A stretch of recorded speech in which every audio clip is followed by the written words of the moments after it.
Onivia, League of Legends highlights. Welcome back to the channel. In today's episode, we are going to looking at the best highlights from today's LPL 2024 Spring Split matchup. Let's see what both teams have prepared for us today. 打起来有可能被一个闪就操作了。火男这位置很危险呀，直接要被壁咚了。壁咚之后，泰坦闪现 A 完要 E 一下，火男还差一丝血，给一个治疗。火男先要倒，波比这边也吃不出伤害，两边打出打野的1换1之后 ，Snake 这边的状态不是特别好，拔毛拔死一个，再往前滑，Hope 是闪现躲掉最后一发的穿刺长矛，好在是前面对卡了个 timing 的，哎，下路想越Hope。 泰坦刚才这个海克斯人闪的位置比较差劲，要回到线上过好久，那后面应该在塔下要死了，这一波炸了呀！这个路线如此美妙的开局了呀！他下来要很久，他那个位置应该也有点怕，因为他如果闪过去，牛头就开他了呀。是的，对吧？因为那时候卡丽萨已经在那边，好像先行动手了，剑魔也靠了过来。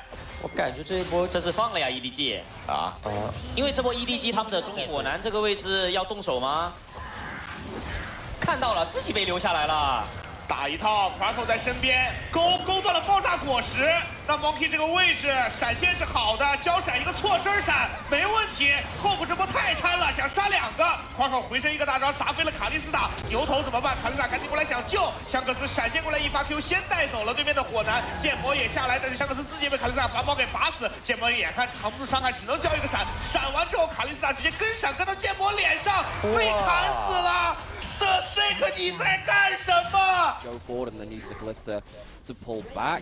However, a lot of ability though from like a Shockwave or an Aatrox to stop the Callista playing. So typically games when Callista are ahead become about the Callista. There's some fun. Potentially looks for a play in mid lane alongside the Herald. I wondering if he was trying to scoop back Hope at that point, but doesn't go for it.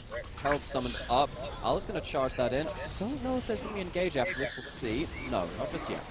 Now, they don't need it. They just need one more auto on that turret. There it is. And now they're going to look for the engage. Here they go, trying to get a little bit of a flank from the Aatrox. There's already the Nautilus down. Have to see Fisher use the Emperor's Divide to keep the Aatrox at bay, but Vampire sacrifices his life. Will the all-out from Ala does get him a kill as well. This Aatrox is doing work, but not enough to kill off any of these kills. Oh, a miss on the Q does not give any reward, and a triple kill goes over to Hope as he's sitting there now 1v2. Ala trying to chase him down, but I'm pretty sure he should be able to flash away, get the blast cone. Yeah, that's what I was just about to say. It's like, yes, you got the teleport out, great on the Baron, but because you took so much of damage, you had to reset. Now we can look for the fight. Harry still gets himself a flank shockwave only on the Vampire. As you can see straight away, Fisher looking for an engage, gonna finally jump on top of the AD carry. They traded 2 for 1 in favor on the side of EDG. They're making this one work, but a fantastic flash forward from Shanks, and the hook is great as well. The Keeper's Verdict trying to just get everybody away from this entire fight. You can see that this Cassante is still wreaking havoc, but Shanks is doing so much damage right now. Will be taken down by Ala off the backside of this one here, as Vampire looks to try and get Kale right punted back into his team, and they should be able to give that one over to anyone of their choosing, and it will be the Callista. Oh, what a Okay, right, so EDG, they overestimated the Baron damage at that point in time, and they kind of wasted a bit of time. But the damage dealers are dead. You know, Shanks has already used all of his mana. He's not really in a position to burst out that Callista there, so it just doesn't really... big fight is great. Oh, we're going to have a fight there on the picture-in-picture as they look to try and maybe take out Vampire, but it's Croco who gets taken out, and it's very, very disconnected coming out here from the side of AL. Like, this is honestly not what we've seen from the most of the split.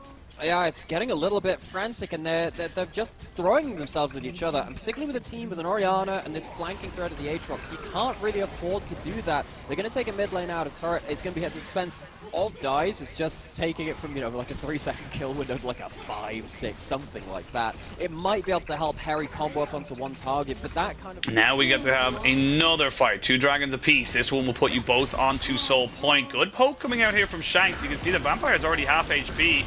Gonna pop down a hook there onto Ala. Get him with the Chain of Corruption as well. Decent poke. Shockwave only onto 1. Ala, though, is taking serious punishment right now. Had to get the heal from the Snake. And now he's gonna have to reset. They're already onto the Dragon. But he can reset. He has a teleport. He can use that as regen. It just stops the fight happening right now. Vampire goes in.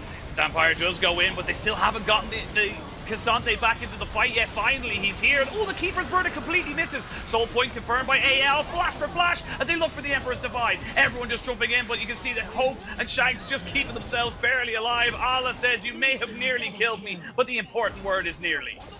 But this is The Baron, they know this is happening. It's a lot of damage coming off the back of this one here. Harry looking to see if he can maybe go for a bit of a flank. Vampire looks for the fight, but gets stopped immediately. The Infernal Chains bring him back again. Another Keeper's Verdict goes wide by Crocco. Shockwave is huge, though, and that's the brand down. They can't go for the Baron even if they get the fight afterwards, but they get the flash in right on top of Fisher, and he is dead to right.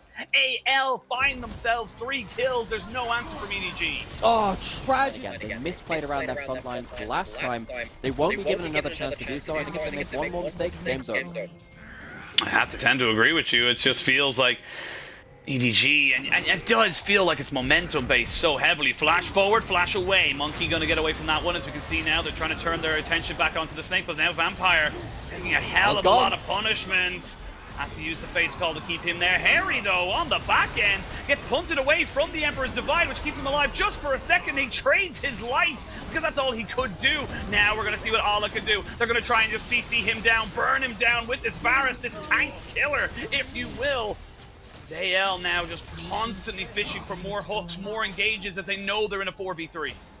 That was a fight of so many different repositions, and Cal just about misses out on that last hook. There is no front line left really for EDG, especially with Ala being so low HP. How much can he do with a single W left?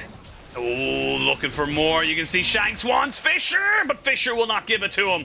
You may not have my rod today. Now they have to work being put in there, and Hope can just walk in now and say, yeah, I'll put down a little bit of extra damage onto this turret. We'll almost take that one down as well. But I mean, the Shockwave's already a quarter of the way down away. Like, it's fine. Like, you can keep going for these things, but you cannot recall there. That is just silly. Now they don't have a Chain of Corruption either, and Allah's on a flank. They need to try and get away from him. They need to try and get away from this very imposing Cassante, but they just will not be able to do so.